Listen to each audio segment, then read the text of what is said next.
usually the only thing that's going on Sunday is church. Oh, right. Oh, or whatever. Yeah. So what a lot of people are starting to do, they're tapping into up and coming churches. Yeah, who need a space. Are looking to not have overhead, because at the end of the day, I know this is a touchy subject, but church is a business. It is. So they want to be able to keep some money, you know, but I don't want to be paying thousands of dollars for my only 20 members. Yep. Because I'm growing. But if I can rent your space for $200, there you go. Now this event space owner is loving it. It's like, because no one's in here anyway, but I'm still paying. Exactly. I got to pay this lease every month. Exactly. So why not? But that's like ways to leverage your overhead. Kalan, tell me what it means when someone says they want multiple streams of income. Tell the people.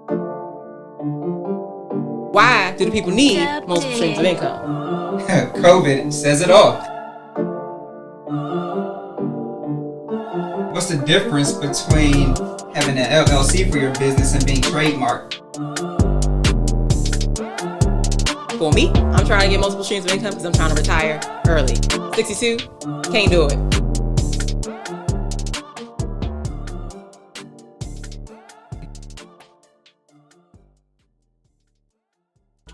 What's going on, y'all? Welcome to another episode on the Stream Chaser Show. You got myself, Kalan. And I'm Candace. And we're glad that you're here joining us on another episode.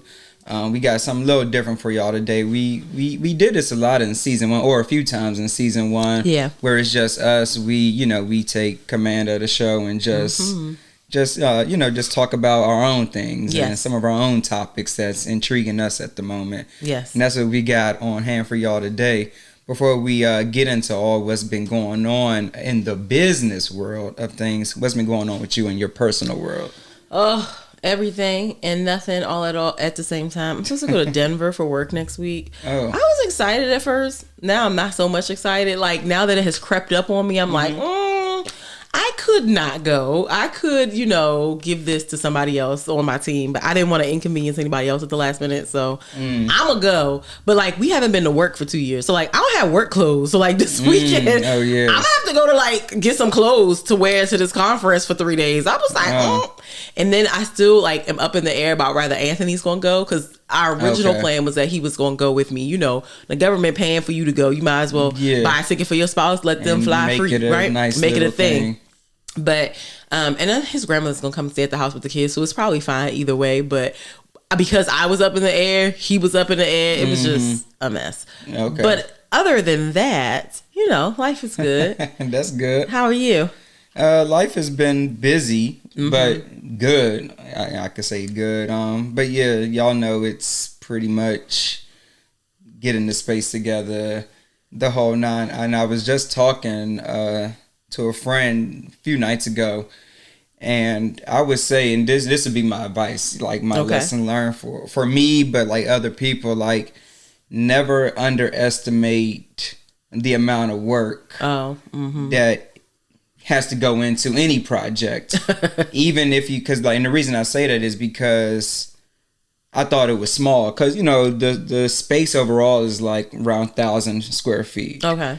And it was pretty much already built up, so we didn't have to come in and put up walls or your standard traditional build out that you would see like at storefronts, and it's an empty shell and you got to start from scratch. Right. So we were already working with something, but then when I tell you, it's like, don't matter, because you still see like every little thing that has to be done, whether it's like plumbing, and then you want something to switch, or you want the water to flow a certain different way with your water tank and the sink, and then getting HOA, your condo approval from the landlords.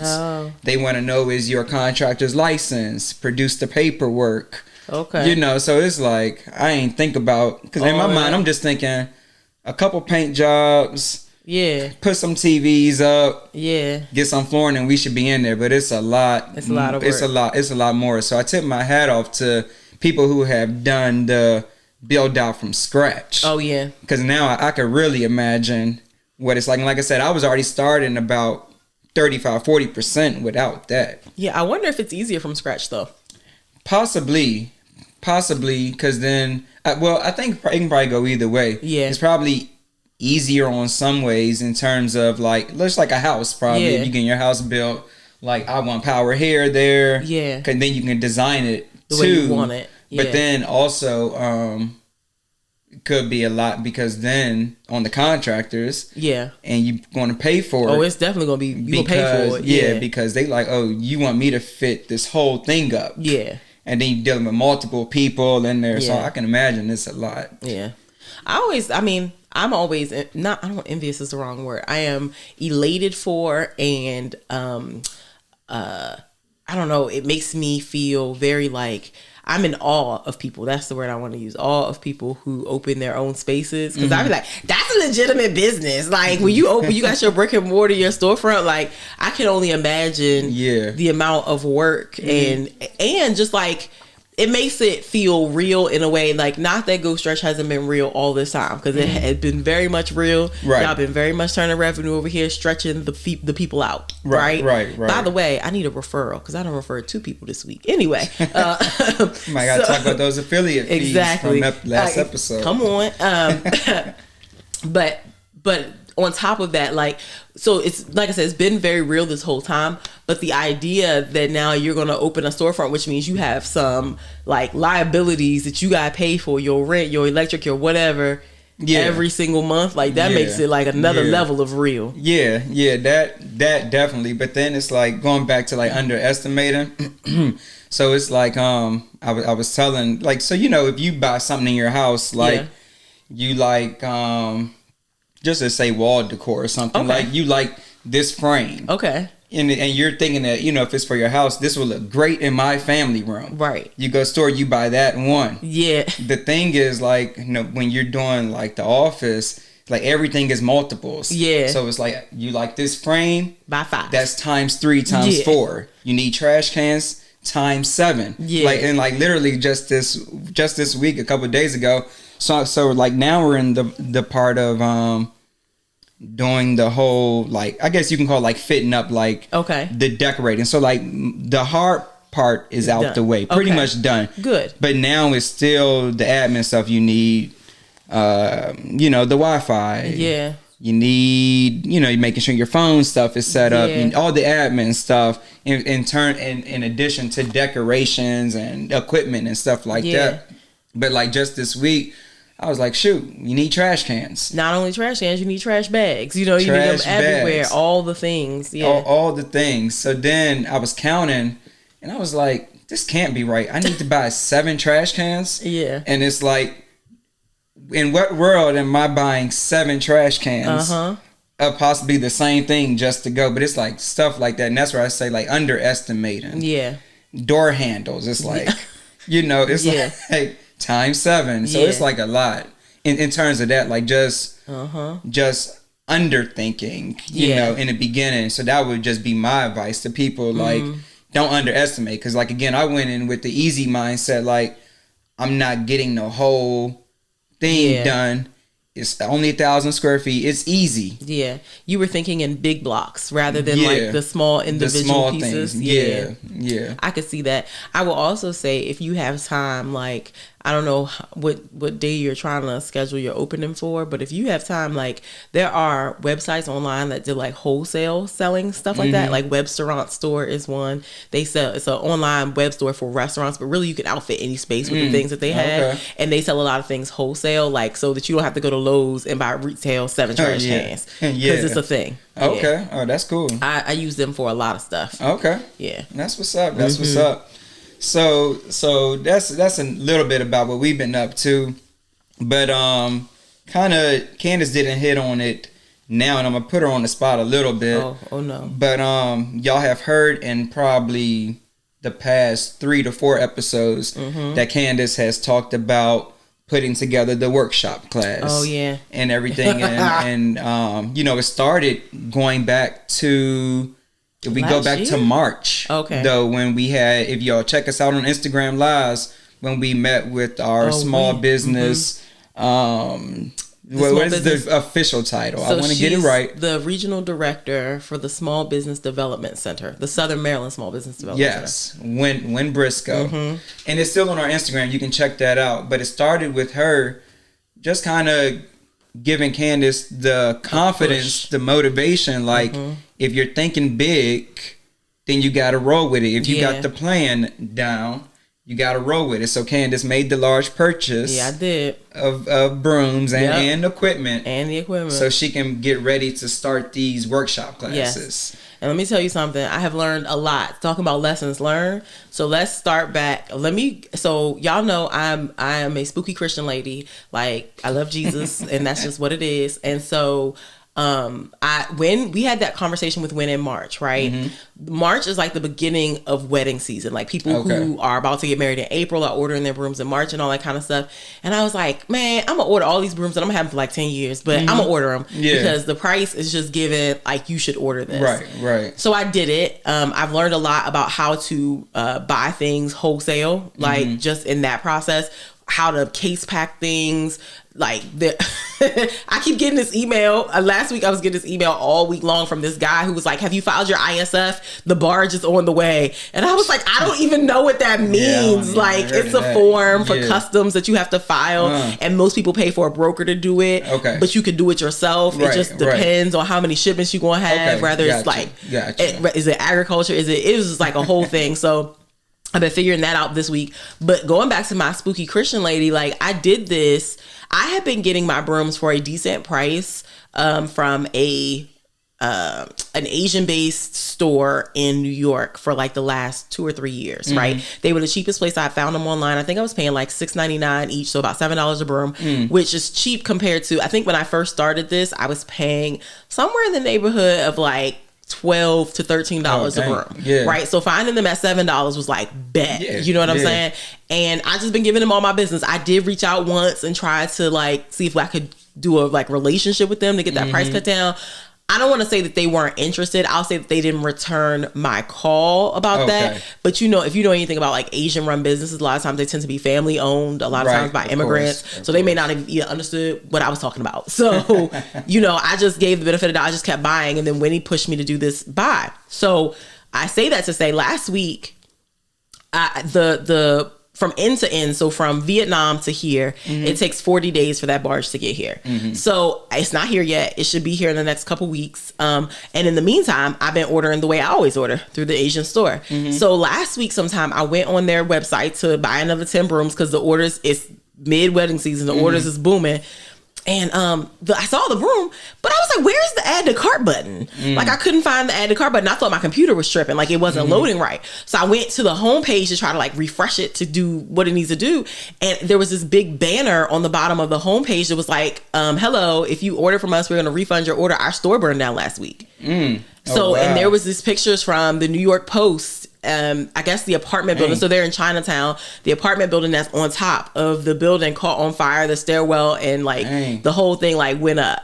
And I was like, oh my God, that was like, it was crazy, right? And I stared at it for a long time. So first of all, I'm in panic mode because I got these orders I need to fill. How I'm gonna fill those, right? So when I tell you, your sis been paying hand over hand for brooms because there are not many vendors who have them. And so now the vendors who have them, you paying like $17, $18 a broom. Not because they can now. Because they can, and even and they probably were anyways. And not to mention the post office went up on their shipping fees. So most people who ship these long packages ship via the post office because it's been cheapest. But as of January, the post office did this thing where they're charging a non-standard length fee now. So they're adding $15 to every package, and it's just like, it got crazy. I mean, I paid last week, I bought some brooms, and I think I ended up paying, by the time you added in shipping and all that stuff, I think I ended up paying like $20 a broom, which is crazy. Like, but I have to because I'm in. But imagine if I had not bought from Wynn, or bought the wholesale purchase on Wynn's advice, on her push, because then I would just be stuck for the rest of the wedding season. In fact, there was a girl who I used to buy undecorated brooms from, because, you know, a part of buying this $1,000 is opening up different ways. So I got the workshop I'm working on. I got different types of brooms I'm going to be doing. And then I'm also doing this thing where I'm going to film a video shoot of a tutorial of me doing a broom, so that people can buy an undecorated broom with a tutorial and do it themselves, right? If that's your thing, you want DIY. So, but there's a lady I used to buy undecorated brooms from. Even her shop is gone. Like, the few competitors that I had on Etsy, a lot of them have taken their shops down, which leads me to think they must have been getting their brooms from the same place. Gotcha. So now it's like me and one other lady left selling brooms. I don't know what her broom situation is. So I don't know if she's like wholesaling, or if she happened to buy a lot from the discount store so she just got some. But it's like, it's scarce out here. So, like, the idea of even being able to sell brooms is now a bigger idea, since the person who I would have been competing against at $7 a broom is no longer in business. Right. Gotcha. It's been a lot. So between working with the customs people, the burnt down building, trying to piece together brooms until the barge gets here in 2 weeks, to, like, it has been absolute crazy town. Yeah, I can't imagine. Because brides don't want to hear I don't got a broom. Yeah. Because the store burned down. They don't want to hear that. They don't care. It's not their problem. Not their problem at all. I actually considered taking the shop down for a little bit until the barge gets here, just because I'm paying so much for brooms in this moment. But I still make a profit. So it's more the logistics that's more frustrating than anything, because the new buyer or the new sellers that I'm getting them from don't have the same handling times the other one. So, like, I could order from KK Discount and know that the brooms will be on my doorstep in 2 days.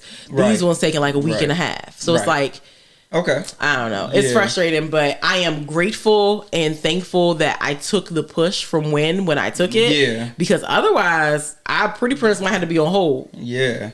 Yeah. No, that's true. It's like one of them things, like, when you see it, you can't hesitate. You just gotta do it. And I've been hesitating for years. So it's like the fact that I finally took the leap, and now with all of this being said, right? So now we know I'm working on the workshop. I've got, you know, the brooms that I'm doing. I'm now gonna be like one of the primary providers, not only for undecorated brooms for brides, but probably for a lot of the shops that we're selling and don't have brooms anymore, right?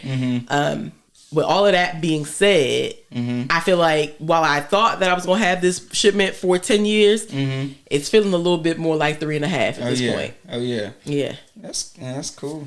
That's cool. So that's kind of where you want to. Yes, and we will see if my husband let me quit my job. Yeah, that's where you want to be. That's where you want to be. Yeah. So going back to the whole, you know, the workshop. So we had talked about before offline. Yeah. You know, you have some ideas with some of the content creation. Yeah. And, you know, that led me to think about some things, and, you know, want to kind of get into this. I'm sure a lot of the stream chasers out there have gone through this, whether you are in business or looking at things as just a consumer. But a good thing, like we're just talking about content creators. So you have a lot of photographers, and if you're in the DMV area, there's not one person that doesn't know at least 3 photographers or videographers. And so it's like, how do you go about choosing, you know, that photographer without slighting, you know, your friend or whatever? And it's something that we've talked about several times on this podcast with Mike, Tiff, a few of our guests, you know what I'm saying? And it's like, you know, on one hand, we see it all the time out here on Instagram. It's like support. Yeah. You know, this and that. But it's like, it's one thing if you know, you hang TVs. Yeah. And you know, you might not see that many people who hang TVs. So it's like, of course, I'm gonna support you. Right. But when you're doing photography, just because person A does photography, who's your friend, person B might be a little bit better or match your brand. How do you feel about going to person B over person A who might be in your circle? You know, I think You just have to, first of all, when you're doing something for your business, it has to be for your business. It has to be business first. That's a gem right there. Yeah, that's I just think it has to be business first. Like, they're running a business, you're running a business, and although you may know them personally and they may be a friend personally, like, both of you have to just know that it's business first, right? You would hope that they know that, but you can't count on what they know and what they gonna feel, because people have feelings. What you have to know is that it's business first and that it's not personal. The other thing is, I think that, you say people be online and be like, support. Like, define support. You know what I mean? Like, because support isn't always me coming to you for business, especially in the area of like business that is around aesthetics. The way I see something, like, I always say your best bet with a photographer specifically or a videographer is to choose someone who matches your style up front. Like, so when you're you're looking at videos, you're looking at their videos, their promo videos on their website, all that kind of stuff. Like, if you got 3 people, right? 2 of them are your friend. One of this persons is just a person who matches your brand style. Like, you really are intrigued by them. That means something. You don't know this person from Jack, but their style caught your eye. Right. And it's because it matches something aesthetically pleasing that you like. The problem would be with going to your friend Sally and trying to get Sally to mimic that aesthetic. Sally has her own aesthetic. You know what I'm saying? And the way she films, how she edits, all of those things are things that are pleasing to her. And trying to get her to be him, it just ain't gonna happen. Yep. So you gotta like be down for Sally's style if you're gonna book Sally. No, if Sally is within your aesthetic, within your dollar frame, because that's another thing, right? If Sally is within your dollar frame and within your aesthetic, book Sally, support Sally. Shout Sally's name from the rooftops. But like, if Sally ain't it, she ain't it. Yeah, no, that's true. And it's like, I know I've grown some, because it's like, I used to, if I reached out to someone for a quote, like, part of me would be blown. Like, I'm talking about a friend or something. A part of me would be blown because I felt like I had to do it now. Yeah. Because it's like, they gave me the quote. Now I gotta do the quote, and this is my friend, and I'm locked in. I gotta do it. But it's like you said. But then after some time, it's like, you just get more mature. Yeah. And it's like you said it so perfect. It's like, you got to look at it like business is business. Like, we can still be cool, be friends. Yeah. But like you said, and sometimes it might not be in my price range. Yeah. Like, I might really want you. It might not even be so much that person, this and the next person is better. But it could just be, hey, I can't afford your services right now. I appreciate it. But what is the young lady we had on the second episode? Her name Casey. Casey has a wonderful aesthetic. Like, a lot of people would love to work with Casey. Yeah. I can't fold Casey. I can't afford her. Casey's a great example. Casey's a great example. Because if she could, it's like, on one hand, if she wanted to, she could be booked and busy every day, because everybody would be going to her. But then at her expense of happiness, burnt out because she charging such a low price. Exactly. And I'm not going to ask her to lower her price because I'm her friend. Of course not. Yeah. Of course not. So that's her price. The price is the price. That's what, if Fat Joe said the price is going up, the price today is not the price tomorrow. So it's okay. Now, and that's another thing, like, just asking people, your friends specifically, to do things in their business that you wouldn't ask somebody else to do. Oh yeah. Like you said, because we're friends, they just automatically assume that, they're more comfortable. Not necessarily they assume that it'll be done, but they're more comfortable to say, Candace, can I just get, the family friend discount off of the broom? When they know they would not ask Joanne Fabrics. Yeah. They would not walk into that register. Yeah. And be like, hey, can you look out? But it's like that's another problem in its own. And if you're running a business, my honest opinion is that you shouldn't. Not only should you not ask for the family and friend discount, but like, if somebody's trying to give you a family and friend discount, I would honestly ask for the full price. Like, let me pay you the full price, and I'm gonna tell you why. Because oftentimes discounted prices come with discounted services. So I don't want you to be laid back about the deliverables. I don't want you to be laid back about your editing. I don't want you to be laid back about when I get it, how you film it, what camera you use. I want, if I'm doing something for my business, I want the best and the brightest. I want to look at the promo video that's on your website and think I'm going to get a comparable thing or whatever it is that we're buying, right? I don't, if you're doing flooring, I want to make sure the flooring is wonderful, right? That it's the way it's laid the way it's supposed to be. Right. I don't want to walk in here and my tiles are sliding because you gave me the family and friends and you used the cheap route, right? In order to substantiate the family and friends. Right. So give me the full price. Let me decide that it's too much or not too much because I don't want it. Yeah. No, I'm real big on that. One, because you understand it a lot differently if you have a business. I agree. Some people might not be able to grasp that if they're always a consumer. Yes. You know, I would agree. But it's like, it's so we have a friend and it was like one time I needed a COVID test. Oh, okay. And like I went to the website and I saw like just say like COVID tests are only available Tuesday to Thursday. Okay. 12 to 3. Okay. But it's like I wanted it, but I was like, I'm not even going to text or hit the person up and be like, hey, can you make an exception for me? An exception that you can slide me in after at 3:30 right before y'all leave. Yeah. I'm not even going to do that. You know what I'm saying? Because like I respect the business enough. Yeah. But it's like a lot of people would have no problem like, hey, get me in there. Yeah. I mean, now, if your friend extends the invitation to you, you know what I'm saying? That's a difference. That's different, right? Like if your friend says, hey, y'all, group on the group chat. If you ever need one, after 3:30, I'm available. Like, cool. Yeah. Bet. Got it. You know what I'm saying? But like, otherwise, I'm going to respect the business.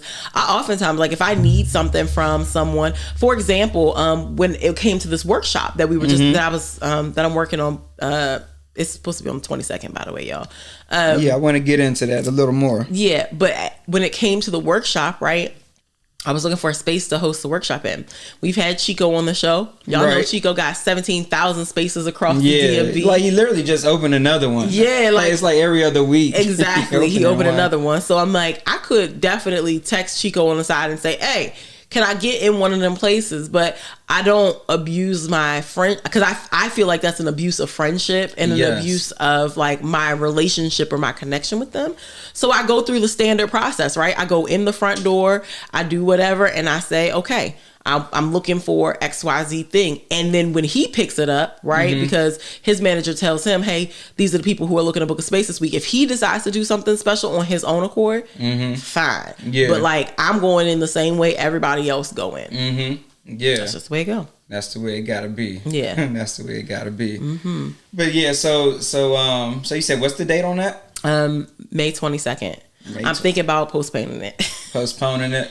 Only because I picked the date before I was fully aware of how long it takes for the barge to come in. Okay. So like I might be pressing it. You know what I mean? And given the current broom situation in the area, it's like, ooh, I might not be, I don't know that I want to, the profit margin on this event is already slim. I'm not really doing it for the profit margin at this point. I'm doing it to see if I can do it and try some things out. So it's a test. So I'm not really worried about too much, but I don't want to run an event in the red because that's dumb. So given that the profit margin is already slim, the profit margin included materials at my price, at my expense with the brooms that I had. Given that the barge is running a little behind, I'm like, I don't know that I want to try to logistically source brooms from across the United States at this point. And then two, I also don't know that I want to cut into the profit margin like that. Because it really, that price difference, because wholesale at this point, I'm paying like $3 per broom. And that's including the specialty boxes that I ordered. So I don't know that I want to basically get rid of my profit margin. Got you. Just for the listeners out there that, you know, might be aspiring entrepreneurs, can you get into a little bit more of like the profit margin and how you came up with like your profit margin? Sure. So the ticket price for this event is $190, right? So the way I started to build the ticket price, which then we'll go into the profit margin, right? The way I started to build the ticket price was first with the materials that they need to walk away with. So a broom, if you just buy one on my website, is $110. So it doesn't make any sense, first of all, for a person to pay less than $110 for a broom, because that's just what a broom costs, right?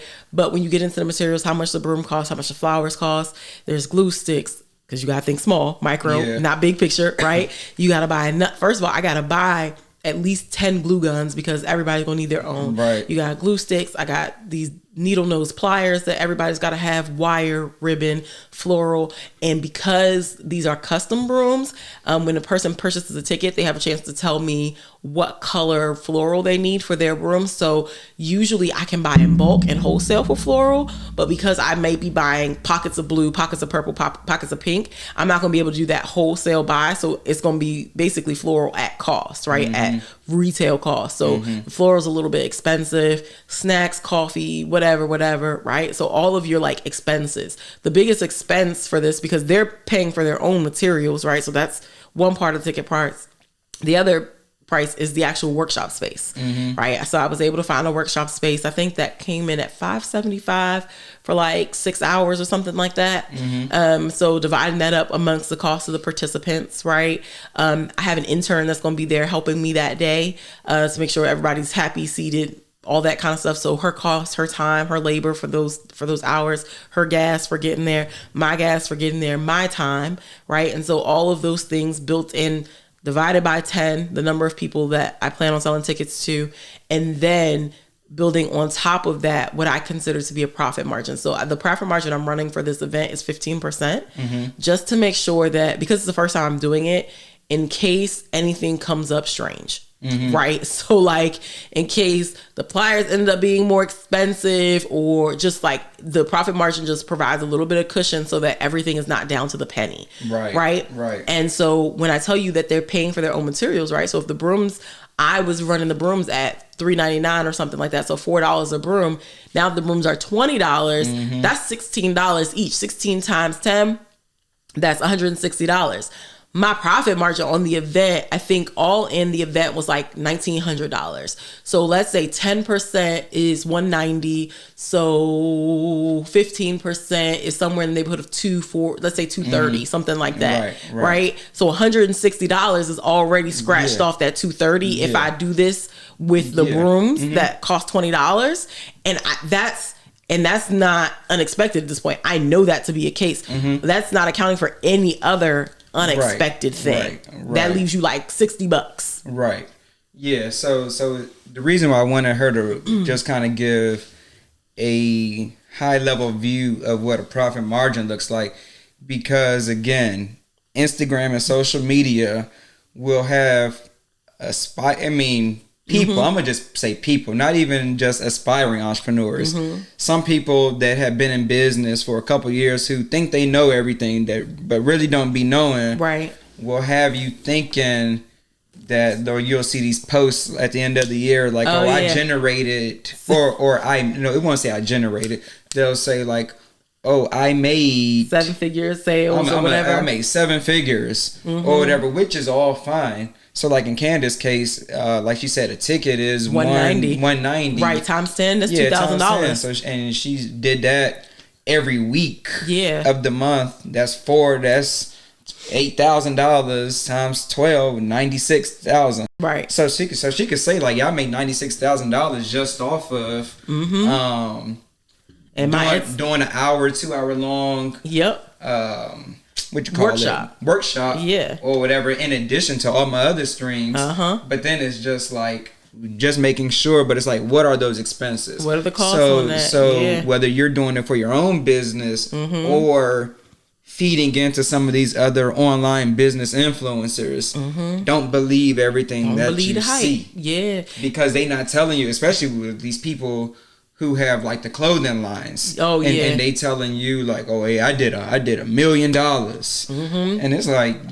but what's that overhead look like? Exactly. And it's important to know, you know what I mean? Because Haylen's right, like on a $2,000 event, you know, because 190 times 10, right? And that's not including like any guest tickets, right? So on a $2,000 event, nobody would be expecting you to clear $160. Like, you know what I'm saying? That's not what they're looking for. $230. They're looking that you're going to clear much more than that. But the truth of the matter is the materials are expensive. The space is expensive. Now, could I run a long-term relationship with this venue and book her every other Saturday and she give me a discount? Absolutely. Right. We could probably work something out. Once I have an idea of the kind of floral that will be in the room, can I get bulk? Absolutely. And start cutting away. Great. But it's not given what needs to be gave. And don't be fooled by people like showing you their sales reports and stuff. Because you got to know what the numbers are that you look like. When I log into my Etsy dashboard. Yeah.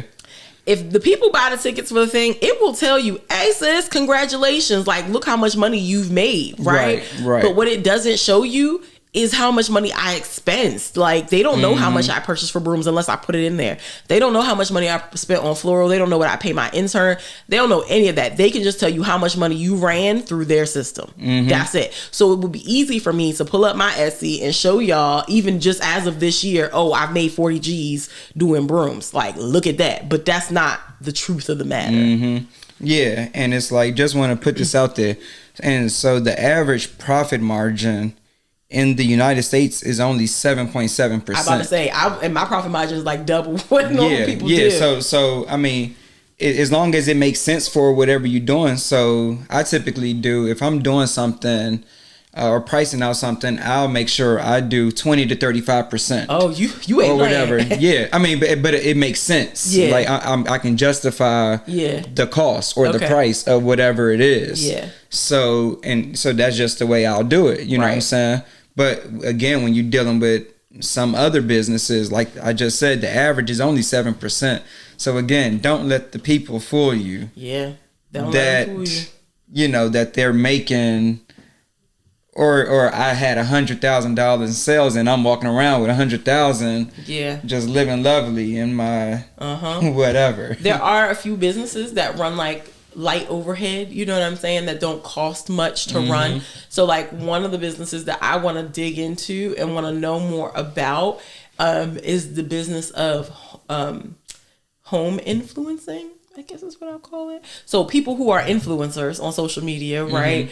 But the influences around home stuff. So they're selling vacuum cleaner, like they got Bissell in their pocket, Home Depot, that kind of stuff. Yeah, right. They tend to make a lot of money. Right, because they ain't paying for the product. Yeah, because they're not paying for the product. So there's that inside of them. And then, of course, they get brand deals and all that kind of stuff. But there's also not a lot of overhead, right? Behind, you know, there is some. Like, don't get it confused, because a lot of people that you follow on social media that have the really good videos that you like, man, you are impressed by it, is because they're not filming those on their iPhone. They have a whole team. They got a whole team that they got to pay for. And rather they use that team all the time or infrequently, you know what I'm saying? It matters to their sales and all that kind of stuff. So there is some overhead. Don't get it twisted, but there doesn't tend to be as much as like running a traditional business. I'm interested in it just because I'm doing stuff around my house anyways. So I'm like, well, if I'm doing the things, but my problem is consistency when it comes to, as we learned from Hawa and JJ last week, like consistency with the socials is like one of the number one things. Like whatever you're gonna do, if it's bi-weekly or every month or what, it just has to, people have to be able to know that it's coming. Yeah. I got too much going on in my life to be consistent with posting about me vacuuming. I just don't have the time. Yeah. Nah, I feel you. I feel you on that whole consistency thing. But I want to jump back to something you said in terms of just like keeping your overhead low. Oh, yeah. You know, because that's a thing that, and that applies to personal and business. If it's a personal life, it's just keeping your expenses low. If it's business, keeping your overhead, which is essentially is expenses, keeping it low. low. But it's like, to me, that's the key to success. It is. And it's like really evaluating your business, you know, because like, again, it might be operating smoothly, but then what does your profit margin look like? You know, and it's like, dang, I done made all this money this month only to see $300. Yep. You know what I'm saying? And it's like, you feel, because you did the work, that I should be seeing $600, $900, whatever that is, double, triple. So then it's like, you should start evaluating your business to see well, am I paying for, or what things can be eliminated? Sometimes it might not be something, but there's always something that can be fine-tuned. Yep. And that's like getting into like the strategic aspect of it. I think like, all right, well, could I be more efficient by doing this? And sometimes, and it's weird, but sometimes it might be inquiring a little bit more overhead that will reduce something on another plate, AKA, or something like that. Buying brooms wholesale. Yeah. Right? Like I had to spend money out of pocket, right? I had to spend $1,300. Well, it actually ends up being somewhere more than that, but $1,300 was my deposit down to get the brooms in motion over here, right? And that's more money than I usually pay, right? Normally I'm paying $8 at a pop, right? Yeah. But putting that in motion, spending that up front gives me a decrease in my overhead for years to come. So it's worth it. Another thing that I did personally with my overhead was look to see if there was any other, like whenever I buy floral for these brooms, I'm buying a lot of floral. Some of it gets used, some of it doesn't get used. You know, what can I do with the leftover floral? Because that's money I've spent money on, but can I bring that back in home? So that gets into like multiple streams of income. Seeing if your overhead or any of your expenses can be used to generate more income. If you've got leftovers. So if you're a type of person that runs inventory and you've got things sitting around, leftovers, what can you do with those leftovers, right? Because I'd rather them generate income than just kind of sit around, right? So with that, I make what I call ready to purchase brooms. So brooms where I've bought, you, Kalan, ordered a broom for me. You wanted purple and pink on your broom, but I bought too much purple and pink. I may make another broom that's purple, pink, and white and list that as a ready to sell broom. It wasn't a broom that somebody ordered, but I had extra inventory and I can turn that $10 of extra flowers into another $100 order just by doing it. So when you say floral, you're talking about like flowers. Yeah. So I just thought about, because like something, when you have those extras, could you upsell them and be like, people that purchase this one also purchase this, and have like ready to go flower girl baskets? So what's funny about that is I actually just did my first set of flower girl baskets and a toss bouquet last week. So I had a bride who bought a broom and was like, I would like matching flower girl baskets and a toss bouquet. Was very upfront with her and be like, listen, sis, I have never done these things before. Okay. Now I've been working with silk floral for like 6 years now. So I know how to manipulate it, and I think that I can accomplish what it is that you're asking me to do. And I've been thinking about doing it, but I just hadn't had the time to actually commit to doing it. So last week was my test run when I did hers. And actually, I don't think it would be a bad ordeal. I would probably stay away from the baskets first, because the cost of baskets is another cost that you're introducing, right? I would probably go with what we call in toss bouquet. So, you know, people toss the garter instead of tossing their nice $2,000 bouquet that's made of real flowers that they got. They get a separate one that's kind of similar looking in theme, and they toss that. It's silk, is lighter, it flies faster, farther, all of that kind of stuff. So I would probably turn those into toss bouquets, because that's not thinking as a bride now, right? As a consumer, not a lot of brides specifically look for that, but if they were presented with the option, they would buy it. Yeah, and because I generally they're real. Yes. These things are real flowers, but like, what's the name of the flowers? Oh, the boutonnieres. Yeah, like those. If they might just say, I want all my stuff to be matching. Like if they got a specific color. And the real ones don't look good in pictures, if I'm honest. I mean, they look okay if you get the pictures done. Raggedy, everybody hugging you. Yeah, they get everybody hugging you. They don't have any water source, so like they start to like wilt. If you ever seen like the father of the bride, by the end of the day, his joint like hanging, because they just, after a while, they die. So people do silk. Yeah, so that's just another thing. But that's like a way, like we're saying, this where we're getting on using your inventory. We're talking about cutting your costs. Yes, but then, if you can't really cut the cost, how can you leverage some of those expenses or overhead to make more? Exactly. You see this a lot in event spaces. Well, not necessarily event spaces, but businesses who have a primary thing. Yes. But then it's like, hey, well, I'm not in this building on Sundays. Yeah. Here you go. Might as well let somebody else use it. Here you go. There's I think it's called Peer Space. Is that what it is? Yes, that's the website that has like all these event spaces.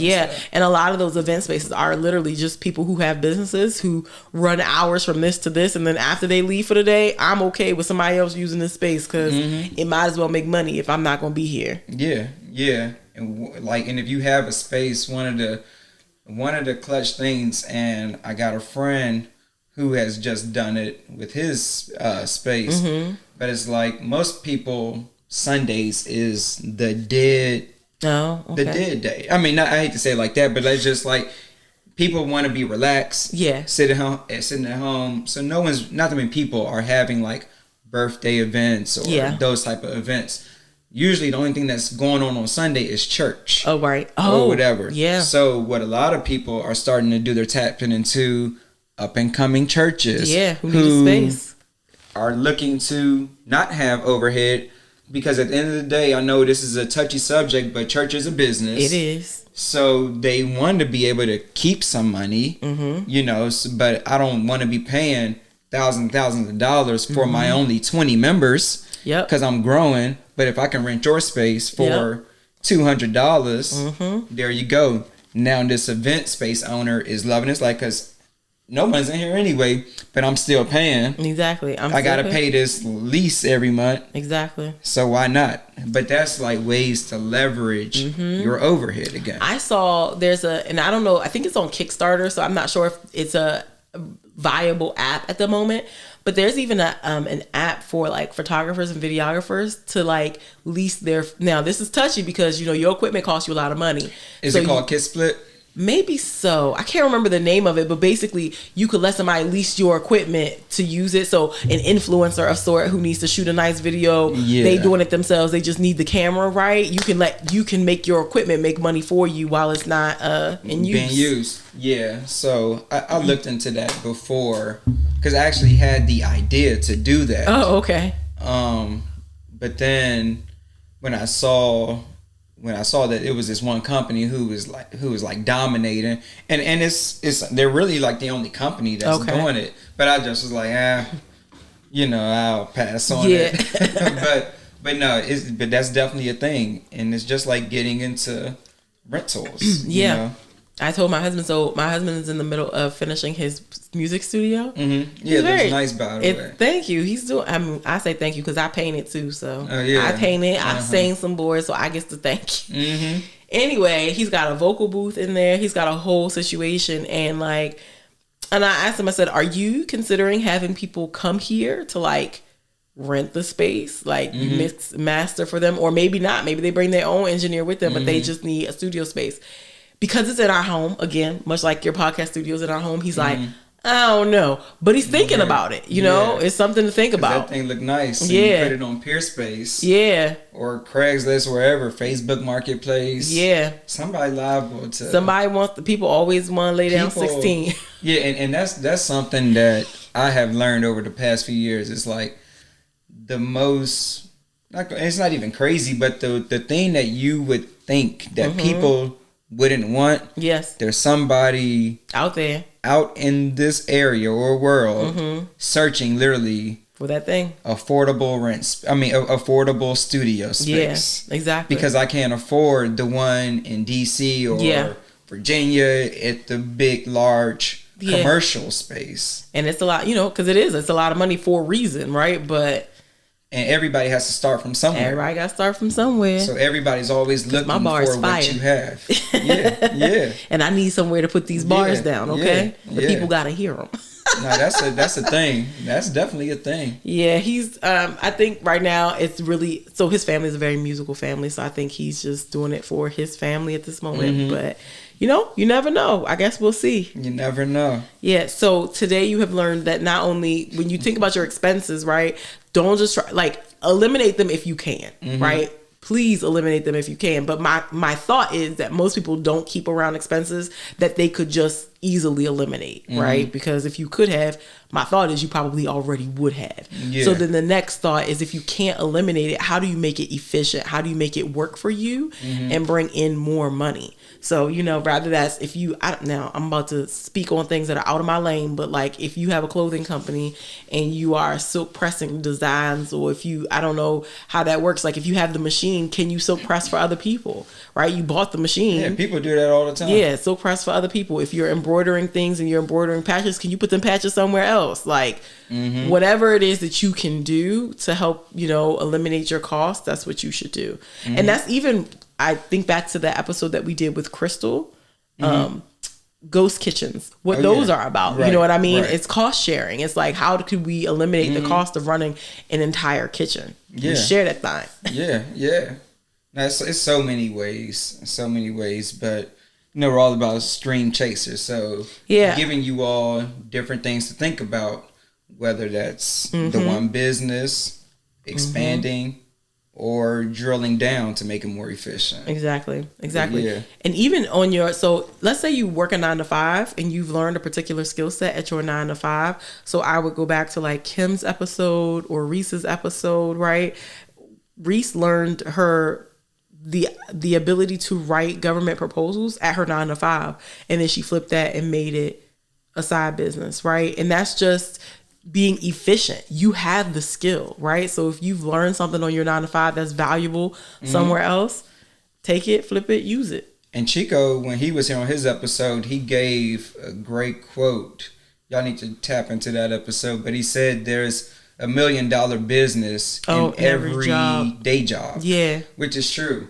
And if you don't believe me, just think about this real quick. Like she just gave you an example for something that was, it takes some time, years to learn how to do contract writing and stuff like that. But it's like secretary. Oh yeah. Or admin assistant. Answering phones. Whatever. The virtual you can secretary start a business thing is and booming. be a virtual assistant. And they booming. And let me tell you something. As soon as I find the right one, I'm hiring because I need one. Yeah. And then you scale that up. You do it first. You get a couple clients. They tell somebody. You put a referral program in. Now you're hiring somebody. Not even here. You can hire somebody foreign. Because it's virtual. To cut your overhead, because the facts are the facts. If you hire me, I'm used to living in PG County and dealing with PG County expenses. I'm going to want a certain amount of money for my work. The world is different in different areas. Someone in Pakistan might not need that same type of money. Or even somebody in Montgomery, Alabama. So Montgomery, Alabama. Whatever, you know what I mean? Like Kentucky. cost of living is different. Yeah. So I would agree. Like the virtual assistant thing is that's a real one. Whatever you are doing literally right now at your job. Security, you physical security, sitting at the desk, manning the desk all day, light bulb. Start your own security. Yep. And you have the resources right in front of you to kind of, it would not be, if I was your supervisor and you were doing physical security, if you started asking me about how I do my job, right? How I staff the place, how I this is that, I'm just going to take it as you being an ambitious employee and you want to know more. So you have the resources right around you to learn more about the thing, learn more about whatever's going on, learn the ins and the outs. Like this is why I love our podcast, because again, like all our guests, so we choose our guests strategically. One, because they're dope, they're doing the things, killing it in their game, in their industry. But it's like they've also have great backstories. But you just hit on something, because if y'all checked out Cardo's episode, DMV Computer Man, he hit on what Candace just said. When he first started off at jobs, he was a car salesman.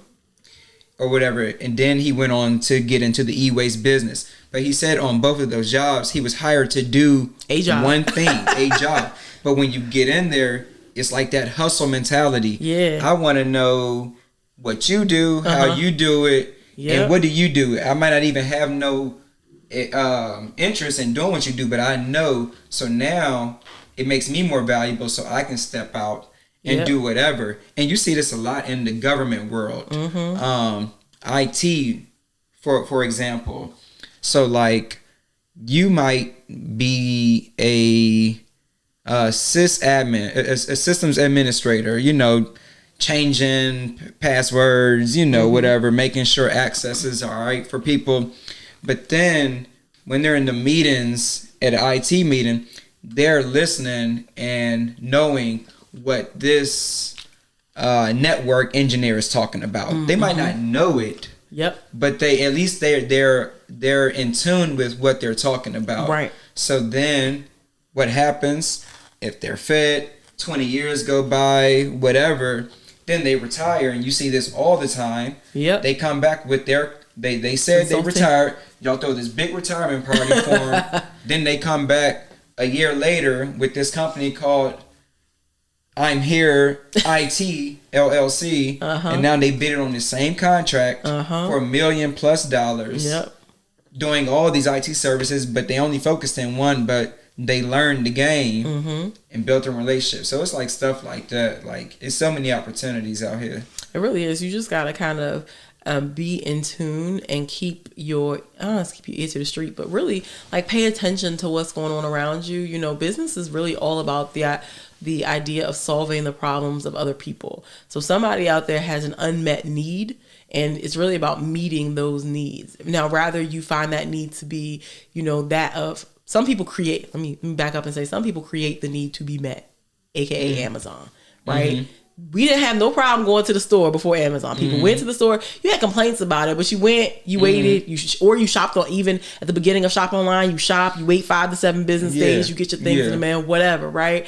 But Amazon said, no, the people want their things faster. They want to buy everything, and he created a need that now the people have to have it, right?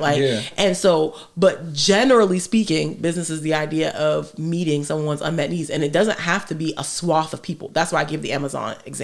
It does not have to be 1 million people. It really only needs to be a few consumers that have this need, and if you can meet that need of that small pool of people, that can be a profitable business. Like, there are people talk about it, I think, on the Instagram reels all the time. At least I see it. I don't know what y'all be seeing, because these things they be specialized.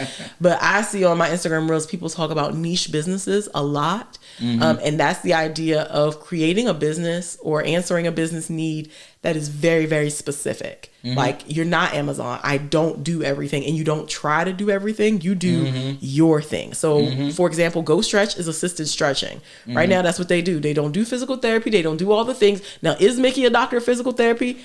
Absolutely. Right. But right now she does assisted stretching and is meeting the needs of a very specific consumer, because when you find that very specific consumer, oftentimes they are willing to pay much more to get their very specific need met.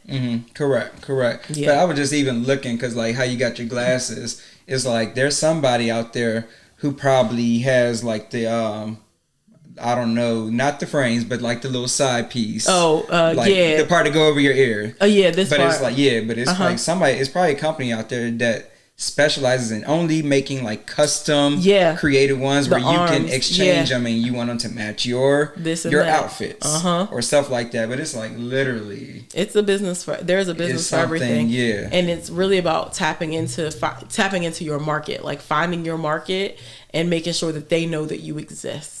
And then, to Candace's point, and then you can scale up. So it's like tapping into the niche. So it's like with us, and I never want to steal Mickey's thunder. Shine. Her shine. We're going to let her come on here and steal her own shine. But it's like tapped into, like Candace said, we didn't want to be no physical therapy or whatever. It's assisted stretching. Then, over time, and when said this, she would never start a business or offer something if someone never asked for it. Or whatever. But then when people are coming for assisted stretching, then you start getting a whole lot of inquiries about, well, the doctor, my primary care said I need to go to a physical therapist. Will you just take me?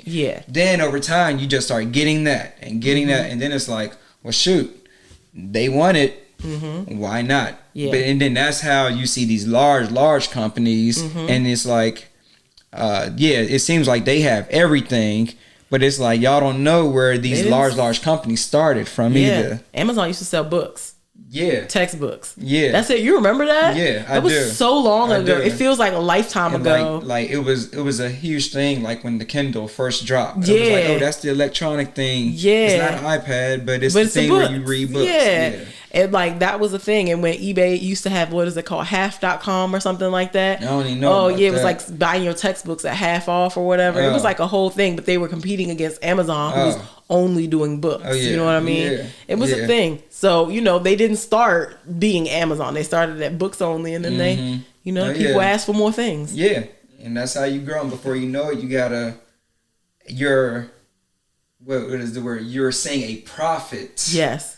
Of $1 million+ because that's what you want. That's what you want. Yeah, the revenue, sales, you want good revenue, but you really want that profit. You really do. Like, it's nice to see nice revenue numbers, but like if your revenue numbers is $1 million, but your expenses is $999,000, you clearing $1 a year, it's like you doing this for fun. And if you're not in business, just think about it from your personal. If you see your check, and it's like, dang, I made $2,400 2 weeks, but it's like I have nothing to show for this $2,400. Yes, because it's all out the window. Literally on every bill, all the bills.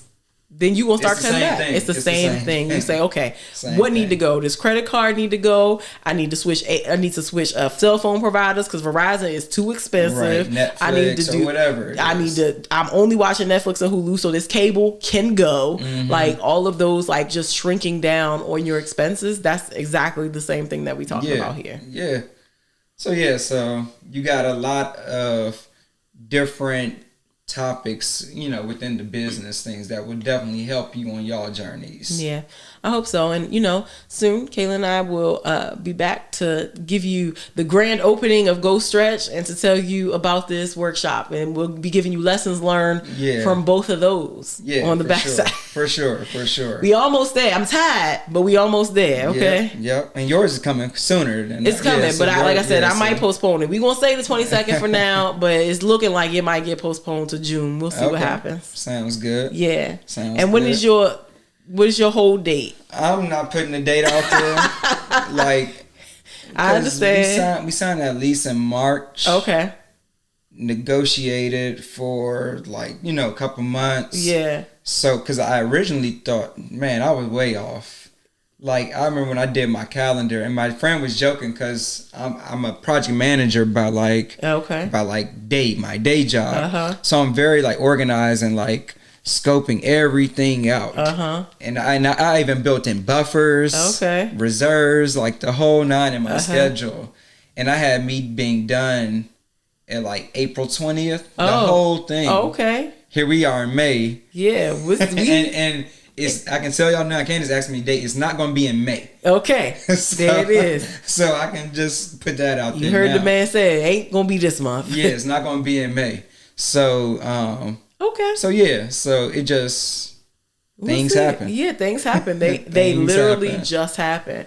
But it's good. Lessons learned. So when you open a second location, you know what you're getting yourself into. Oh, yeah. And that's how so my thing is, I tell Mickey, document everything. Oh, okay. Even because who knows, the plan might be to franchise. Oh, right. Which we had a client this morning said something about franchising. Okay. They had that money. Okay. Ready. He was like, we're not ready. But he's you need to get Jaime back on the line. Yeah, he's it was her name Jaime, right? Her name is Jamie. I don't know why I want to call her Jaime. Get Jamie back on the line. Yeah. And say, hey sis. Yeah. Let's talk. Yeah. But but it's when you are, and I'm not trying to take us too far off the path, but it's when you are franchising, when you're going through that process, they want to know everything. Expense because it needs to be uniform. Right. So it's you had these door handles. What did that door handle cost? Right. Y'all have this type of reception desk. Is this going to be the same? So it's you literally need all those receipts so you can go back and document well, I know if you want to open one, all your equipment is going to cost or range at least from this to this, 10,000 to whatever. You know what I'm saying? And for the things that you guys already had in the space, you could get somebody to come and spec it out how much it would have cost if they had to do it from scratch. Right. Because when we do the next locations, I'm just gonna put it in atmosphere. It'll probably be true storefront. Oh, okay. Where it'll be in the shopping center and that whole thing. Okay. Yeah. Oh boy. Today. Okay. Today. So I hope y'all are going to take some notes, go back, look at if you don't have QuickBooks or Excel, if you're not running a program, you need to be running a program because you can't track expenses if you don't know what they are. If you just run, my first year of business, I was just running out to Michael's and just holding on the receipts, just living, just out here. Okay. Literally just out here. I tried that before, and then you realize that the receipts be fading. Yes. So they're like time sensitive or something. Yeah, it's like, I think that's a 23 or 29. Yeah, and I don't know what that's about. These new receipt papers do not last. Yeah. But anywho, I was out here with the new kids say just vibes. That's just vibes, okay? So don't be like me, okay? Go get yourself, even if it's just like Excel or even just a Word document, just typing down or using your phone when you go to the store, writing down what you're buying and how much it's costing you so that in your head you can start to run numbers, or somewhere else you can start to look at numbers and see what really is making sense. Sometimes people be running businesses that literally don't make money because they haven't written it down, so you don't even know that you're running in the red by $5 every time you do something. Yeah, and just something that I found beneficial for me, and this includes goes for all entrepreneurs, because you're trying to write off business expenses, and I used to be so against it until this process started. But when you check out and they ask, do you want print copy or email? Now I do email only. Because that way I know I have it stored. Before I was always opposite, like, give me my print so I can store it. And if I need to bring it back, I ain't got to dig through email. But I found now, because I have to go back and, look at all my documentation. Now you ain't got to worry about it fading. Just give it to me, email that's nice, clean, the whole nine. Good idea. So make sure you're writing down your expenses. You can't come up with efficiencies if you're not already being efficient. It's just, it is what it is. So write your things down, find your space, find where you can make some changes. If you think you got an idea about where to make some changes, but you're not really sure, shoot it over to Kalan. Yeah, you can send me a DM.